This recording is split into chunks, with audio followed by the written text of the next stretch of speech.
Darling. Okay, looks like that. All right. Welcome, Reverend Glenn. Good morning. Yeah, right. Okay. Yes, it is. Okay. Hi. Welcome, welcome. Peace It and is love. so nice to be here with all of you today. Yes. Well, once again, I was perusing some. Actually, this came through an email that had come from the Centers for Spiritual Living Ministers group, where they pointed out that the leaders in the North Carolina town of Woodland rejected a new solar farm project after residents expressed distrust of the technology, fearing that the solar panels would suck up all the energy from the sun. Oh my God, was my immediate reaction. And the line from comedian Ron White, "You can't fix stupid," came to mind.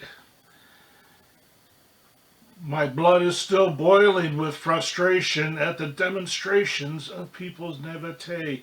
And you can believe, folks, I had to rewrite that line a few times to avoid offending the unenlightened. I was having a human reaction.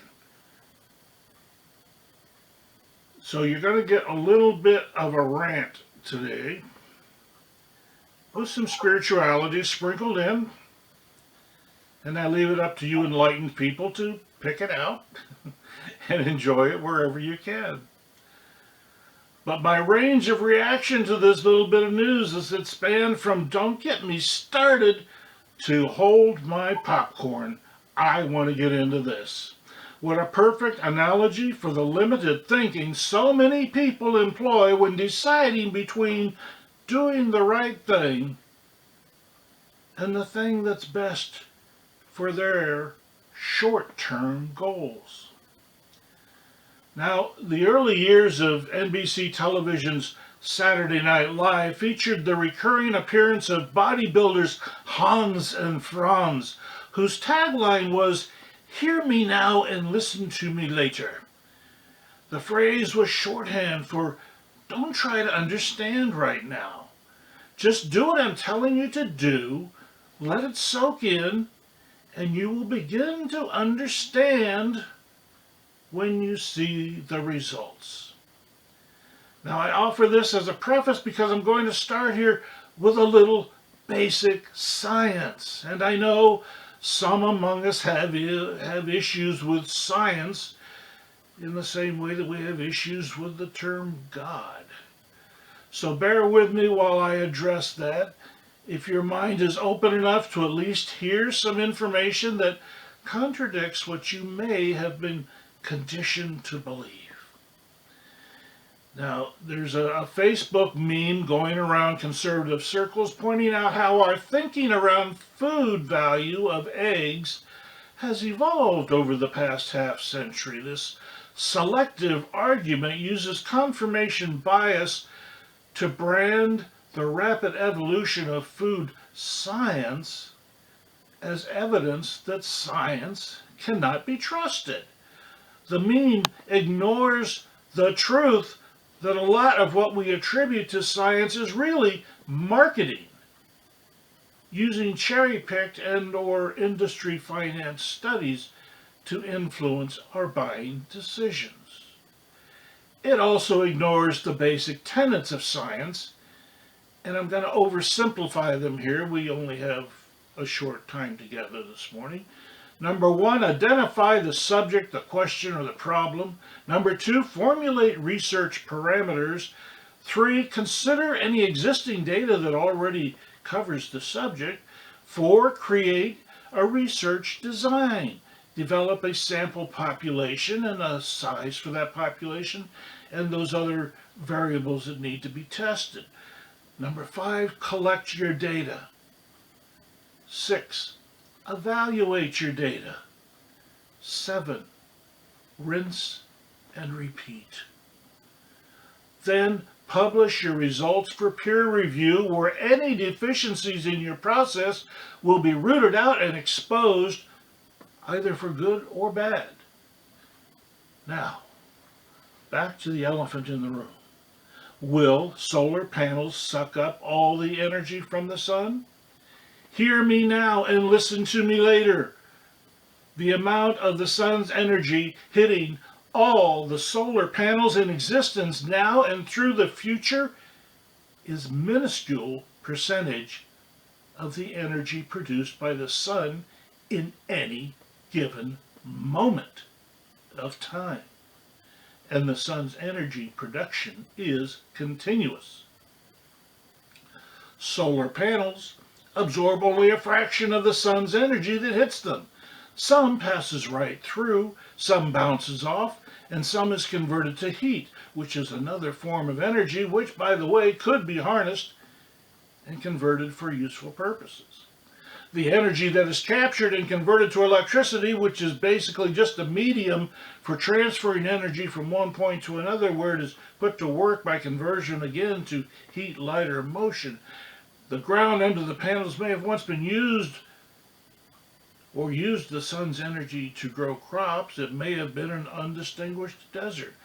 You see, people have always and will always make decisions on what constitutes the best use of the land under their feet and their other resources. Farmers have leased their land to oil companies for drilling, taking it out of crop production. And one could argue that collecting energy indefinitely by absorbing the sun's energy makes a lot more sense than extracting it for a few years and depleting it, as with oil drilling. Now, the panels are not stealing the sun's energy, they are putting it to useful purpose.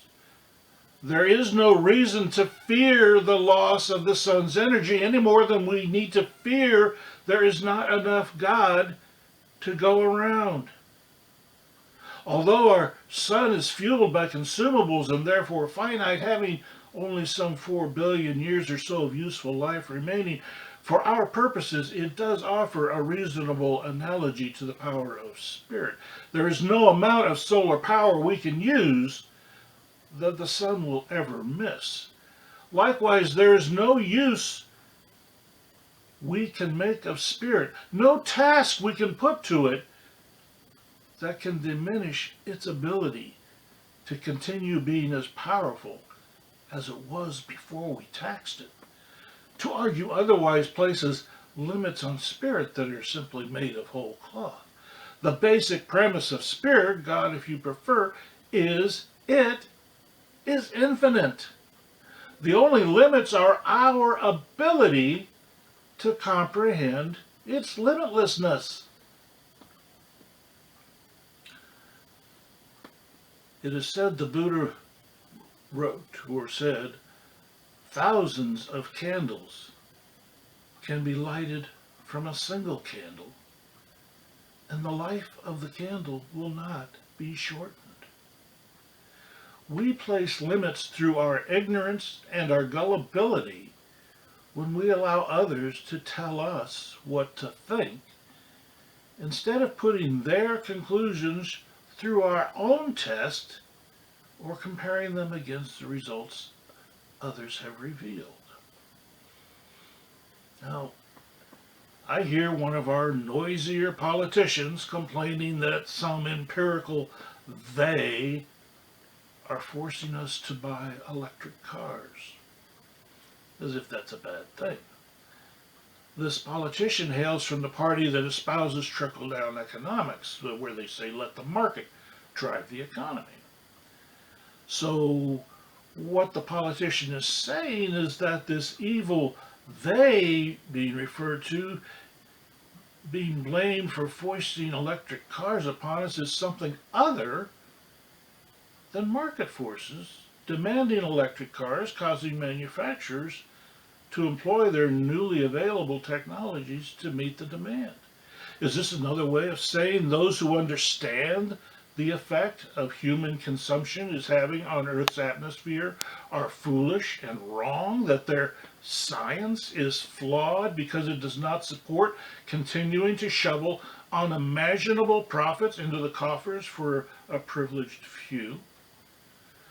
This political party is also known for its America First stance, make it in America, buy American. All good ideas. We can support those thoughts. But yet their denial of the market forces is gifting our offshore competitors with a giant head start, letting them profit from the growing demand by people who recognize the effect we are having on our atmosphere. Their exercise of free will, their freedom of choice, is to retard our innovative nature and reject Spirit or God's nature to lovingly expand the bounty of offerings heaped upon us. The hypocrisy is palatable. The conclusions cannot withstand peer review. Consider this. The supply of fossil fuels is finite. We know this. It's not that hard to figure out.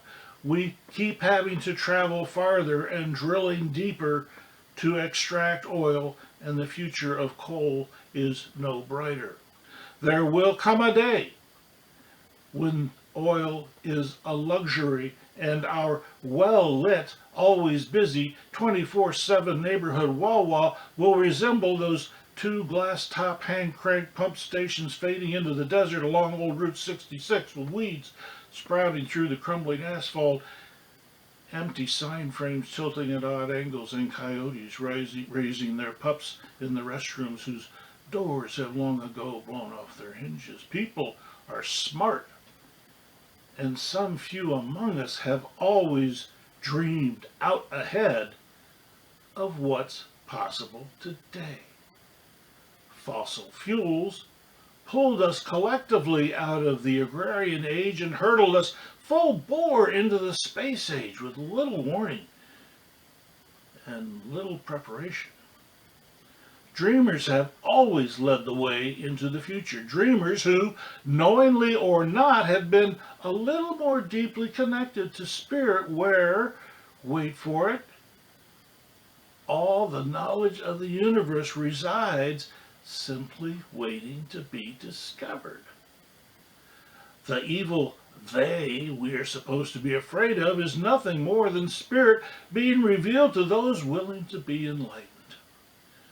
The Romans did not set out to be great builders of roads. They set out to conquer the world, and discovered great roads made that a whole lot easier. We admire the roads. The empire perished long ago.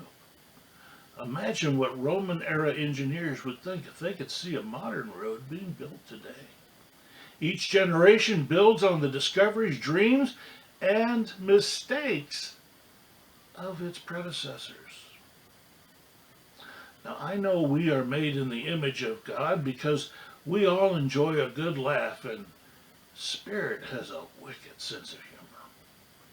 All the knowledge of the universe is available to us, but our free will has set us on a course that demands we learn in bite-sized doses.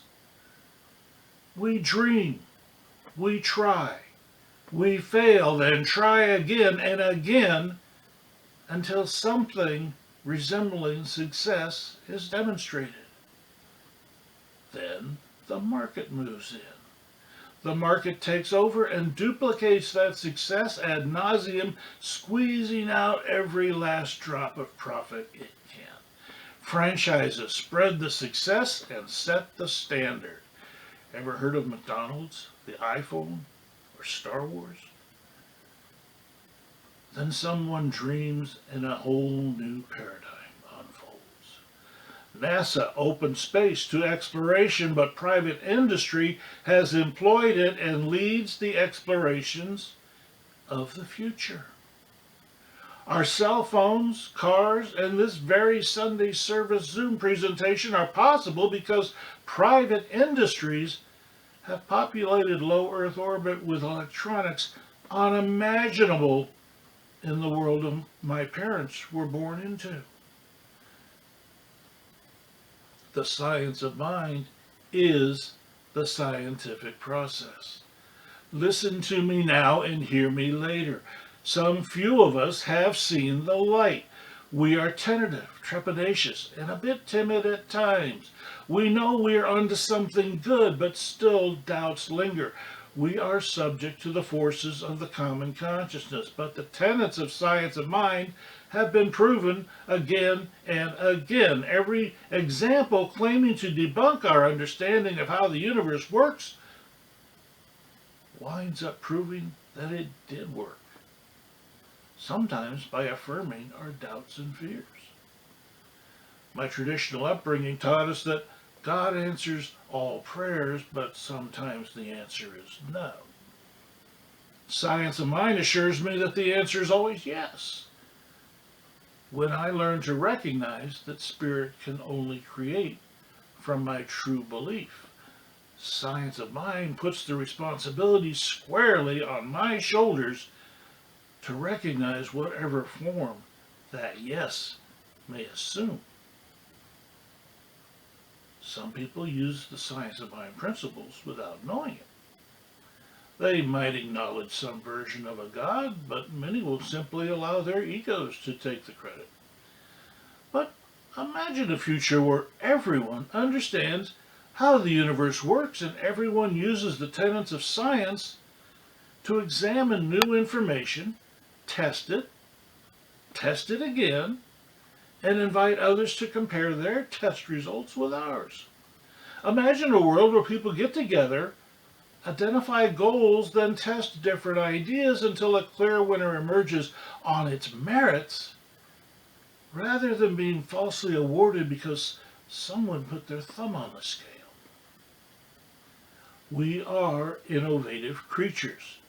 It is a byproduct of free will, our freedom of choice. We see a good idea and we want to make it better. We are the science in the science of mind. We are a work in progress, communally and personally. We experiment with relationships. We experiment with forms of government. We experiment with different constructions of religion, and we even try eating kale. Some things work and others fall by the wayside.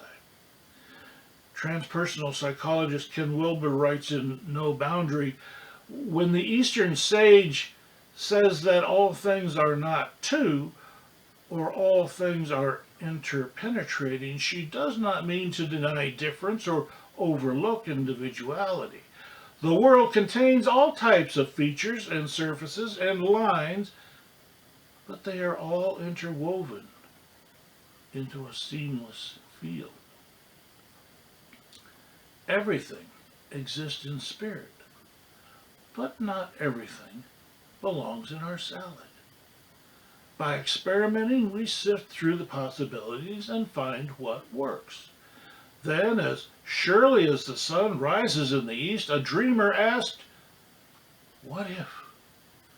And we are off to the races again, breaking norms, stretching boundaries, opening new fields of exploration, and putting guacamole on toast just because we can. And yet we still offer a world where people believe the power of the sun is finite in our experience, and reimagining its use will be the end of us all. Carl Jung wrote, so much unnecessary suffering comes into the world because people will not accept the legitimate suffering that comes from being human. Not every day is a good day, but every day has good in it. When we understand the tenets of science of mind, when we unite with spirit, we appreciate the neighbor who helps us start our car in the morning long after we forget our frustration with a car that would not start. Ernest Holmes wrote in Friendship, if we will listen to the heartbeat of another, we will hear the great rhythm of the universe resounding in us. Through our friends, the infinite speaks a divine language. We get to choose. Best-selling author Gary Zukav writes in The Seat of the Soul, Anything that increases separation within a person shatters the soul or in some form diminishes its strength. The soul, as it reduces itself to fit into a physical incarnation, has the blueprint of holism in it. A genetic spiritual pattern, genetic spiritual pattern of holism is there and present. And when the personality operates outside the genetic pattern of holism, dysfunction results. When we allow others to think for us, we are rejecting our birthright of spiritual power. We are limiting our recognition of our unity with Spirit. Zukov continues, every distress and dysfunction can be understood in terms of power loss to an external circumstance. You lose power when you are threatened by another person or other people. You lose power when you distance yourself from your fellow humans out of resentment or bitterness or a sense of disappointment or unworthiness or superiority. You lose power when you long for something or someone, when you envy another. Beneath all these is fear. Fear that you are vulnerable. You lose power whenever you fear. That is what loss of power is. We lose power when we shun the unknown out of fear rather than peeling back the cover of ignorance and allowing Spirit to reveal more and more of itself to us. And therein lies the problem. We lock ourselves into a pattern of belief that limits our horizons.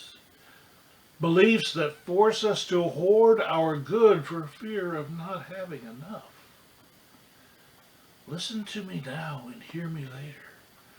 After Spirit has provided everyone who will ever exist with everything they truly believe they want or need, and our Son has passed into the annals of things that were, Spirit will not be diminished one iota.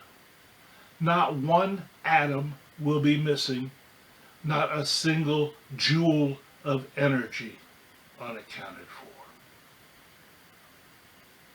Thank you for your time this morning.